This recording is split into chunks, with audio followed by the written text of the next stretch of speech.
अस्सलाम वालेकुम नाज़रीन, जॉब्स में खुशामदीद। नई वीडियो के साथ हाज़िर हैं। आज की वीडियो में हम आपको कुछ मैथमेटिक्स के एमसीक्यूज़ पीएसटी और जेईएसटी के लिए उनकी तैयारी करवाएंगे। अगर आप चैनल पर नए हैं तो हमारी तैयारी के हवाले से जितनी भी वीडियोज़ हैं वो चैनल पर मौजूद है, वो आप देख सकते हैं। क्वेश्चन नंबर 1 है 3 की पावर 3 इज़ इक्वल टू किसके बराबर यानी होता है। तो आपके पास जो ऑप्शन हैं वो हैं 3 की पावर स्क्वायर, और बी पे ऑप्शन है 3 यानी 3 दफ़ा जो है वो मल्टीप्लाई में 3 है, और सी ऑप्शन है उसमें 5 दफ़ा 3 है मल्टीप्लाई में, और डी ऑप्शन है बोथ ए एंड बी। तो इसका सबसे पहले आपको जो है वो इसके पीछे जो बेस है वो आपको समझ में आनी चाहिए कि 3 की जो पावर होती है, किसी भी नंबर के ऊपर जो पावर होती है उसका क्या मतलब होता है। तो ये आप देख सकते हैं 3 की पावर 3 है, तो इसको हम लिखेंगे किसी भी नंबर के ऊपर जो पावर होती है उसका मतलब होता है कि वो नंबर आप उतने टाइम्स मल्टीप्लाई करें। तो 3 की पावर 3 का मतलब है कि 3 जो है उसको 3 टाइम्स मल्टीप्लाई किया जाए। तो ये आप देख सकते हैं हमने इस पावर को खोल के पूरा लिख दिया, पावर को ख़त्म कर दिया हमने।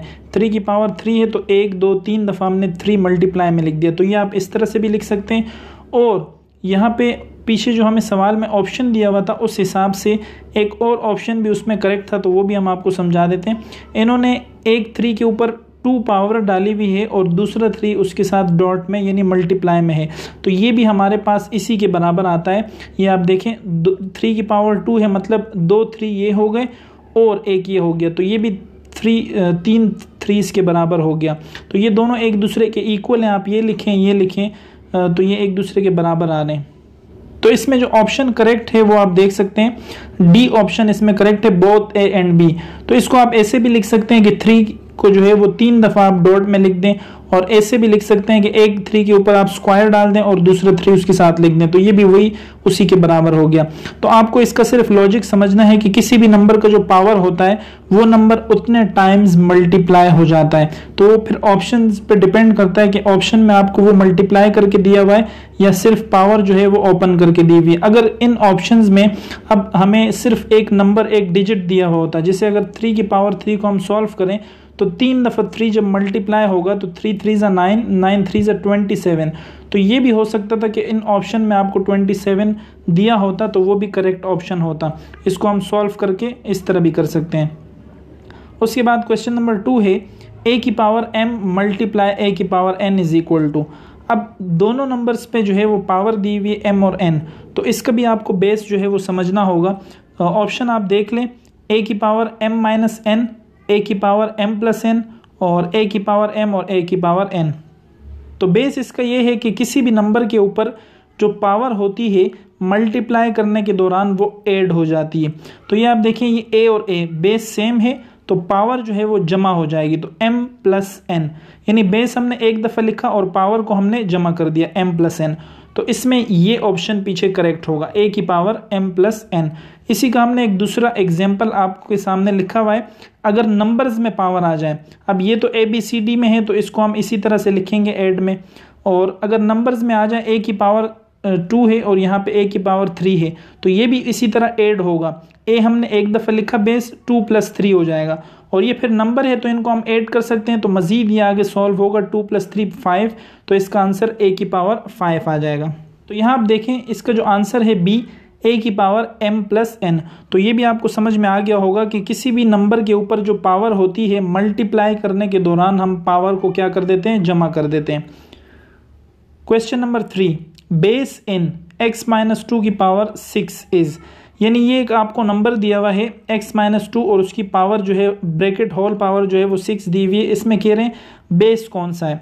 तो ये आप समझ लें कि जो नंबर होता है नीचे वाला डिजिट जो होता है वो हमारे पास बेस होता है, और ये जो ऊपर वाला छोटा नंबर आपको नज़र आ रहा होता है इसको कहते हैं पावर या एक्सपोनेंट। तो इसमें हमारे पास जो बेस है वो x माइनस 2 है, तो ए ऑप्शन आपके पास करेक्ट है। क्वेश्चन नंबर 4, 18.42 मल्टीप्लाई 10 की power minus 5 in decimal notation.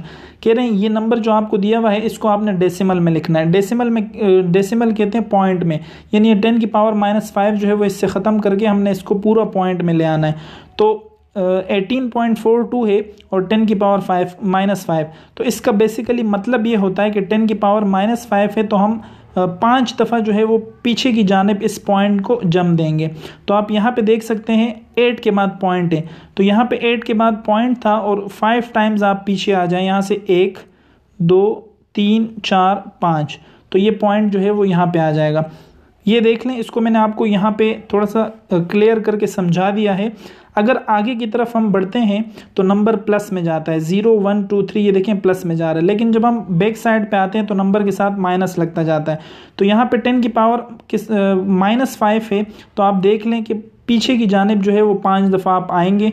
तो 18 के साथ ये जो पॉइंट है, 8 के बाद जो ये पॉइंट है, आप 5 टाइम्स यहाँ पे पीछे आ जाएंगे तो यहाँ पे पॉइंट आ जाएगा। ये देखें 0.001842 हो जाएगा।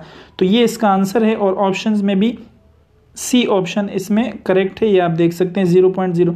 तो ये किसी भी नंबर में अगर 10 की पावर उसके साथ कुछ भी हो, माइनस में हो, तो आपने उस पॉइंट को उतने टाइम्स जो है पीछे ले आना है, और अगर 10 की पावर जो है उसमें उसके साथ प्लस में है तो आपने उतने टाइम्स उस नंबर पॉइंट को आगे ले जाना है। क्वेश्चन नंबर 5 है, यहाँ पे आपके पास एक नंबर है 50 million in scientific notation. 50 million को हमने साइंटिफिक नोटेशन में लिखना है, यानी 10 की पावर करके लिखना है। तो वही ऊपर वाला क्वेश्चन है अभी जो मैंने आपको समझाया। तो 50 यानी आप देखें 5 के साथ कितने ज़ीरो हैं, 1 2 3 4 5 6 7, तो 5 के साथ 7 ज़ीरो हैं। तो नीचे वाले ऑप्शन में देखें 5 10 की पावर 7, तो इसमें सी ऑप्शन करेक्ट होगा कि 5 और उसके साथ 7 ज़ीरो जो है वो, इसको आप दोबारा सॉल्व करेंगे तो 5 1 ज़ा 5 हो जाएगा और 7 ज़ीरो आप लगाएंगे तो ये दोबारा 50 मिलियन हो जाएगा। तो उम्मीद है ये वाली चीज़ आपको जो है वो समझ आई होगी। इसके पीछे जो लॉजिक है कि 10 की पावर -5 या 10 की पावर ये हम किस तरीके से लगाते हैं। ये पावर जो है आपको लगाना भी आ गया और पावर जो है वो आपको ख़त्म करना भी आ गया। क्वेश्चन नंबर 6 है 27.45 इज इक्वल टू। अब देखें दोबारा हमें पॉइंट में एक नंबर दिया हुआ है और नीचे हमें इसको साइंटिफिक नोटेशन में ले जाना है। तो अब ऑप्शन के हिसाब से आप जो है वो अपना आंसर लिखेंगे। यहाँ पे 27.45 है और अब पावर्स हम देखेंगे कि कौन सा सही आ रहा है। सबसे पहला ऑप्शन अगर आप देखें तो इससे पॉइंट बिल्कुल ख़त्म कर दिया गया है और यहाँ पे लिखा हुआ है 10 की पावर -2। तो इसका मतलब तो ये हुआ कि 7 के बाद पॉइंट था, तो पॉइंट को अगर 2 टाइम्स पीछे जम दिया है तो यहाँ पे आना चाहिए था 0.27, या अगर 0 नहीं भी आता तो 2 से पहले पॉइंट आना चाहिए था 0.27, तो ये सही नहीं हो सकता। उसके बाद बी ऑप्शन आप देखें, यहाँ पे 7 से पॉइंट जो है वो पहले आ चुका है एक नंबर।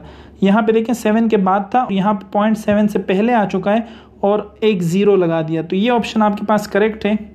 बस यहाँ पे एक छोटी सी मिस्टेक ये है कि यहाँ पे माइनस बनाएगा, यानी पॉइंट जो है वो एक नंबर आप पीछे ले गए तो यहाँ पे 0 के ऊपर आप -1 लगा देंगे, यानी एक नंबर हमने पॉइंट को पीछे जम दे दिया, तो 10 की पावर सिर्फ -1 आ जाएगा। बाकी ये बी वाला ऑप्शन इसमें करेक्ट है। क्वेश्चन नंबर 7 है इन MN, यहाँ पे n इज कॉल्ड, यानी MN में जो n है वो क्या कहलाता है। तो इसमें ऑप्शन आपके पास है रेडिकल, रेडिकंड, एक्सपोनेंट, बेस। इसमें सी ऑप्शन करेक्ट है, एक्सपोनेंट। अच्छा जी, ये हमने पीछे एक सवाल गुजर गया जिसमें उन्होंने पूछा था x-2 और पावर थी 6, तो उसमें x-2 का उन्होंने पूछा था वो क्या कहलाता है, तो वो था बेस। ये ऑप्शन जो डी आप देख सकते हैं बेस, तो वो तो ठीक है, बेस होता है जो नीचे वाला नंबर होता है, लेकिन जो ऊपर पावर होती है उसको कहते हैं एक्सपोनेंट।